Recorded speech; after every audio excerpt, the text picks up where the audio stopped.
Tout le monde peut atteindre son idéal. De tout ton cœur, crie sans cesse le nom de celui que tu rêves d'être. Salut à tous les GOAT.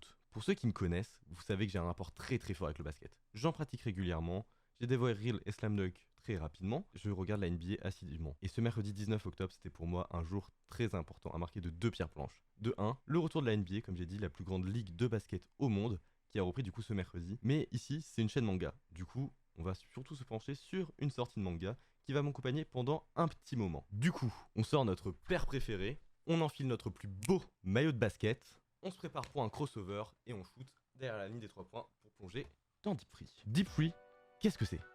Deep Free est un manga sorti en France le 19 octobre 2022, écrit par Mitsuhiro Mizuno et dessiné par Ryosuke Tobimatsu et édité chez Mangetsu. Il a pour genre drame psychologique et pour thème basketball, maladie, racisme et sport. Mitsuhiro Mizuno est un scénariste et journaliste né en 1976. Une fois diplômé de l'université de Tsukuba, il part vivre 2 ans aux États-Unis. De retour au Japon, il débute sa carrière de journaliste. Du côté du dessin, c'est le mangaka Ryosuke Tobimatsu qui s'en occupe. Il est né en 1987 et diplômé de l'université des arts d'Osaka. Il commence comme assistant d'Ai Kozaki, puis fait ses débuts dans le magazine Gekkan Spirit. Il est connu pour avoir dessiné d'autres œuvres de sport telles que Bull Tackle, un manga de rugby, et Tenwaru, centré sur le tir à l'arc. On peut donc dire que le monsieur s'y connaît déjà dans le dessin athlétique. C'était pourtant l'une de ses craintes. En effet, Ryosuke ne s'est jamais vraiment intéressé au basketball, contrairement à Mitsuhiro qui lui était basketteur dans sa jeunesse. On reparlera du style de dessin plus tard, mais on verra très rapidement que le bougre, il avait pas à s'inquiéter. Et c'est quoi l'intrigue? On suit Damien Kawai, lycéen de seconde, et basketteur reconnu comme un génie.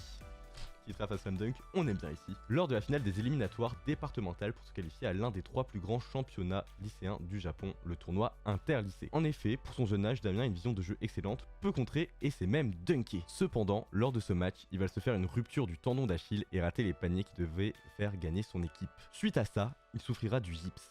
Une contraction et des tremblements involontaires des muscles lors de l'exécution du geste sportif entraînant une gêne certaine et une diminution de la qualité du jeu avec une anxiété répétitive de la peur de l'échec. En gros, ses muscles se paralysent lorsqu'il s'approche trop près du panier, ce qui l'empêche de marquer et lui fait faire perdre la balle. Mais Damian, il a un rêve, intégrer la NBO.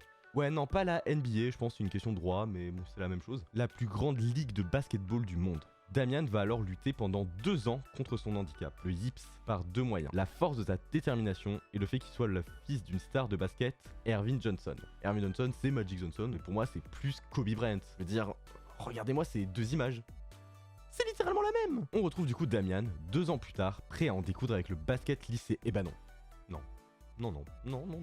Il n'a pas réussi à surmonter son handicap. Et c'est là que l'œuvre est intéressante. On n'est pas dans le shonen ou manga de sport classique où le protagoniste surpasse facilement ses problèmes. Je veux pas vous spoil, mais Damien, étant métis d'une mère japonaise et comme dit d'un père américain, il a dû faire face au racisme.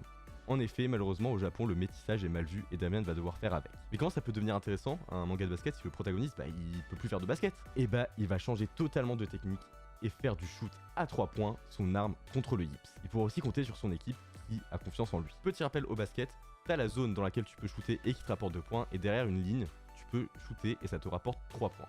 Il va donc repartir à l'aide de sa nouvelle arme, les 3 points, à la conquête du tournoi interlycée et plus tard pouvoir accéder à la NBO. On va s'arrêter là pour l'intrigue pour pas trop vous spoil, et surtout parce que j'ai lu que les 2 premiers tomes pour l'instant. On va se concentrer sur la technique de dessin et l'édition du manga. Pour le dessin, on ressent les années d'expérience de Ryosuke Tobimatsu, qui maîtrise parfaitement les différents traits et nous fait ressentir les émotions et surtout l'action des personnages d'une façon assez spéciale, comme si on était en train de jouer avec les personnages sur le terrain, avec ce dessin allant du mi-réaliste et tirant par moments vers du dessin plus généralement connu. Personnellement, certains contre-crayons m'ont fait penser à IQ et d'autres à Slam Dunk. Je vais vous parler de la représentation du yips dans le manga. Le coup de crayon utilisé pour nous faire ressentir le blocage de Damian est incroyable, c'est vraiment du génie, j'ai vraiment l'impression d'être bloqué comme Damian. Je vous l'ai déjà dit, mais le manga est édité chez Mangetsu. L'édition est classique, mais je sais pas comment ils ont réussi, mais les tomes ont ce côté doux et lisse. Au toucher, c'est vraiment très kiffant et le papier est de qualité. Ça se ressent vraiment lors de la lecture. Pour la jaquette, je suis fan de ce visuel, où il y a le perso en action avec cet effet de taches et de peinture sur fond blanc, ça fait ressortir le titre et une sorte d'émotion sur les persos. Même sous la jaquette, le taf est monstrueux. J'ai cru comprendre que c'était Lou Cisco qui avait taffé dessus, franchement, gros GG mon ref, big up à toi. Mon avis et bilan. Déjà, faut savoir que si vous n'y connaissez rien au basket, c'est pas vraiment un problème. Le manga vise principalement un public qui s'y connaît, mais les notes des traducteurs permettent à ceux qui ne s'y connaissent pas de mieux comprendre. Et puis, l'œuvre ne tourne pas qu'autour du basket, même si c'est le sujet principal. Et pour ceux qui, comme moi, sont fans de NBA, je vois pas de quoi tu parles, on y retrouve des références qui vous feront sourire et vous remémoreront des moments forts de la ligue, en partant du chara design des joueurs et leurs noms, en passant par les références dans les actions et même dans certains noms de lycées. Pour ma part, j'attends la suite, mais je peux clairement vous dire qu'il va se retrouver dans mes mangas de sport préférés car je vois vraiment aucun point négatif pour l'instant. Si cette œuvre vous a plu, je vous invite à lire Reel, un manga qui parle de basket et de handicap, écrit et dessiné par Takehiko Inoue. On y retrouve quelques similitudes même si Reel est plus axé sur la vie des personnages que sur le basket. Et si vous attendez la suite, le tome 3 sort le 7 décembre dans toutes les librairies. Merci à tous d'avoir regardé cette vidéo. Comme je vous l'ai dit, pour moi Deep Freeze c'est sûrement un manga qui va m'accompagner dans les prochaines années. Si vous êtes resté jusqu'ici, je vous invite à laisser un petit pouce bleu, à vous abonner, ça fait toujours plaisir, à commenter ce que vous avez pensé. Il n'y a pas eu de vidéo ces 6 derniers mois, je suis vraiment désolé parce que je n'avais pas le temps ni l'inspiration pour faire une vidéo, mais vous inquiétez pas, je reviens avec très lourd. Et on se dit à la prochaine, c'était Nagui, salut tout le monde.